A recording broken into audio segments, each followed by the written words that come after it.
We'll guide you through how to use the CapCut user interface effectively. If you find this helpful, consider subscribing and liking the video. First, open your browser and head over to the CapCut website. Once you're there, log in or sign up if you haven't already. After logging in, you'll be greeted by the project dashboard. This is where all your projects are organized. To start a new project, click on the Create New Project button. This will open up the editor interface. At the top, you'll find the menu bar with options like File, Edit, and Export. On the left side, you'll see the Media panel where you can import your video clips, images, and audio files. Simply click on the Import button and select the files from your computer that you want to use in your project. The center of the screen is your canvas, where you'll be able to see your video preview as you make edits.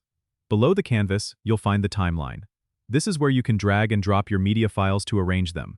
You can easily trim your videos by selecting a clip on the timeline and dragging the edges to your desired length. To add text or effects, look to the left-hand panel. Here, you'll find a variety of tools to enhance your video, like filters, transitions, and more. Simply select the effect you want and drag it onto the timeline or canvas.